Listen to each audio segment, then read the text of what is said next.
Hey guys, welcome back to my channel. I am Malvika and you are watching my para and normal life. तो आज की video थोड़ी लंबी होने वाली है लेकिन पूरा देखना हाँ, क्योंकि मैंने बहुत बहुत हार्ड वर्क करके एक स्टोरी लिखी है जो कि कोई बिलीव करना नहीं चाहता कि मैंने हार्ड वर्क की है लेकिन की है। बट एनीवेज थोड़ी लंबी होगी वीडियो पर पूरा देखना। या that's it, let's get started.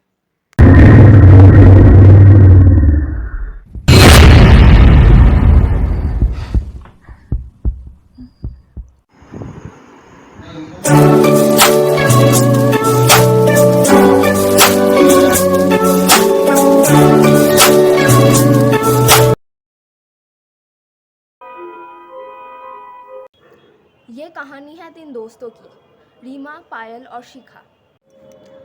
Reema के घर पे एक रात स्लीप ओवर पार्टी हो रही थी और सब लोग मिलके रीमा के रूम के बैल्कनी में बैठ के बातें कर रहे थे। उनमें से पायल को एडवेंचर करना बहुत पसंद था। पायल बोली कि इस ठंड के मौसम में कहीं पिकनिक या घूमने जाने के नाम पे कहीं एडवेंचर करने को मिल जाए तो क्या ही बात होगी नहीं। तब शिखा बोली, जानते हो ना, मुझे एडवेंचर करना उतना पसंद नहीं है।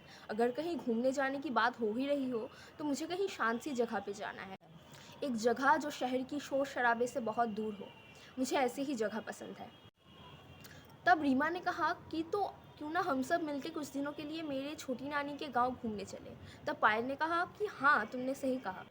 गांव में जाकर शिखा को शहर के शोर शराबे से मुक्ति भी मिलेगी और मुझे अगर गांव के आसपास कोई जंगल हो तो मेरी एडवेंचर भी हो जाएगी।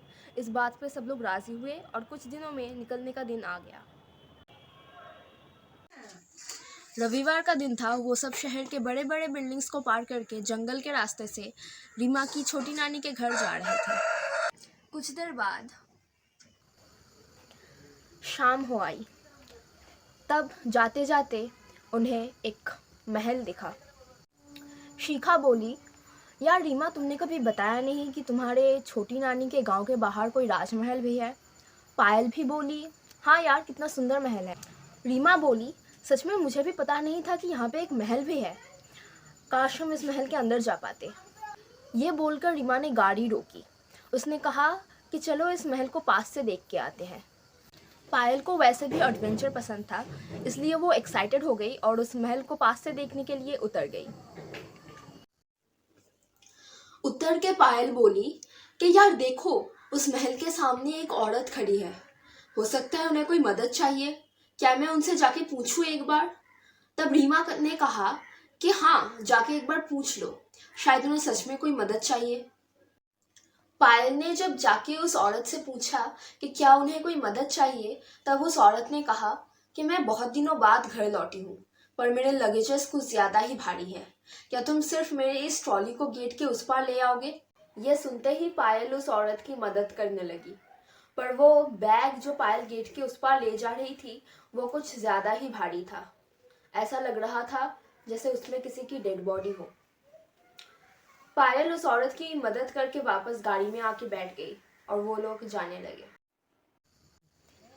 गाड़ी में बैठ के पायल ने सबको कहा कि हाँ, उस औरत को थोड़ी सी हेल्प ही चाहिए थी। जाते जाते वो लोग इधर उधर की बातें कर रहे थे। अचानक पायल बोली कि तुम लोगों को पता है, जब मैं उस औरत के लगेज को गेट के उस पार ले जा रही थी तब मुझे वो बैग कुछ ज्यादा ही भारी लगी। ऐसा क्या रखा होगा उन्होंने उसमें? तब रीमा मजाक मजाक में बोली, डेड बॉडी, और सब लोग हंसने लगे। कुछ देर बाद वो लोग फाइनली गांव पहुंच गए। जब वो लोग गांव पहुंचे तब रात के 10 बज रहे थे। उस वक्त गांव के सारे लोग गहरी नींद में सो रहे थे। जब वो लोग वहां पहुंचे, नानी ने जल्दी से उन्हें अंदर बुलाया। उनके कपड़े बदलने के बाद नानी ने उन्हें कुछ खाने के लिए दिया। खाते खाते वो लोग इधर उधर की बातें करने लगे। तब शिखा ने नानी से कहा कि नानी, इस गांव के बाहर जो राजमहल है उसमें कितने लोग रहते हैं, और क्या हम कल उस राजमहल के अंदर जाके घूम फिर के देख भी सकते हैं? ये सुनकर नानी बोली, तुम लोग पागल हो क्या? वो महल, आइंदा से उस महल का नाम कभी मत लेना, और तुम लोग मुझसे वादा करो कि ना ही तुम उस महल का नाम कभी लोगे और ना ही तुम लोग उस जंगल के रास्ते से वापस घर जाओगे। ये सुनकर रीमा ने कहा कि क्यों नानी, ऐसा क्या है उस महल में? आज तो हमने उस महल में रहने वाली एक औरत की मदद भी की है। तब नानी बोली, ये ज़रूर तुम लोगों का कोई भ्रम है। इस गांव में उस महल का नाम कोई नहीं लेता, और क्यों मैं तुम्हें नहीं बता सकती। फिलहाल तुम लोग जाकर सो जाओ, बाकी बातें कल करेंगे। नानी की बातें सुनकर पायल सारी रात सो नहीं पाई। तब रात के 12:30 बज रहे थे जब पायल पानी पीने उठी। पायल अपने आप से ही बोल रही थी कि शायद आज ये महल मुझे सोने नहीं देगी। उसके बाद पायल ने डिसाइड किया कि वो खुद उस महल के अंदर जाएगी और खुद पता लगाएगी कि ऐसा क्या है उस महल में जिससे गांव वाले इतना डरते हैं। इसके बाद पायल सब लोगों को सोता देख के दबे पांव बाहर निकल गई और जंगल के रास्ते से महल तक पहुंच गई। महल के सामने खड़ी होकर पायल सोचने लगी कि गेट कैसे पार किया जाए। थोड़ी ही देर में पायल ने गेट चढ़ के पार कर लिया। महल का दरवाजा अंदर से बंद था, लेकिन जैसे ही पायल महल के दरवाजे के सामने खड़ी हुई, वो दरवाजा अपने आप खुल गया और फाइनली पायल महल के अंदर आ गई। महल के अंदर बहुत अंधेरा था, पर उस दिन जब उन्होंने उस औरत की मदद की थी तब महल की सारी लाइट्स जल रही। अंदर इतना सन्नाटा था कि बाहर से इंसेक्ट्स की आवाज़ें भी आ रही थी। उसी सन्नाटे में पायल को किसी के चलने की आवाज़ आई। ऐसा लगा जैसे कोई चल के आके कोई चेयर पे बैठी। उसके साथ साथ किसी के रोने की आवाज़ आ रही थी। फिर एक जोरों की चीख। ऐसा लगा जैसे किसी ने अपनी ज़िंदगी की आखिरी चीख चिल्लाई। ये सब सुन के पायल डर से बिल्कुल जम गई। वो सब आवाज़ें पायल के राइट में एक कमरे से आ रही थी। पायल को डर लग रही थी, पर फिर भी वो धीरे धीरे उस कमरे के अंदर गई। वो कमरा एक ड्रेसिंग रूम था। वहाँ पे एक बड़ा सा आईना था और उसके लेफ्ट में एक गुफा था। पायल को थोड़ी अजीब लगी कि एक महल के बीच में गुफा किस लिए है, पर तभी भी वो आवाज़ें गुफा के उस पार से आ रही थी। वो गुफा पायल को एक और कमरे तक ले गई, जहाँ पे वही औरत पायल के लेफ्ट में एक स्विंगिंग चेयर पे बैठी थी। उसके हाथ में एक पुतला था। अचानक से उस औरत ने अपने पास रखे एक चाकू को लेकर उस पुतले पर वार किया और राइट में एक लड़का जोर से चीखा। पायल ने डर डर के अपनी आंखें घुमाई। उस तरफ एक लड़का अपनी छाती पर हाथ रख के लेटा था और उसके छाती से पानी की तरह खून बह रहा था।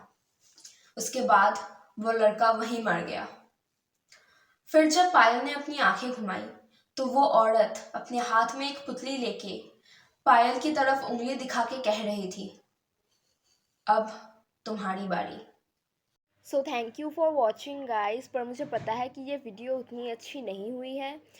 इस वीडियो को लेके हालांकि मेरी बहुत सारी एक्सपेक्टेशंस थी कि इस वीडियो की बहुत सारी पार्ट बनाऊंगी मैं, मतलब इस स्टोरी की। हालांकि इस स्टोरी की बहुत सारी पार्ट आएगी, पर ये वीडियो उतनी अच्छी नहीं हुई है। But still I really hope कि आप लोग मुझे सपोर्ट करोगे। And yeah that's it, you know the drill. Like share and subscribe. Keep smiling. Bye.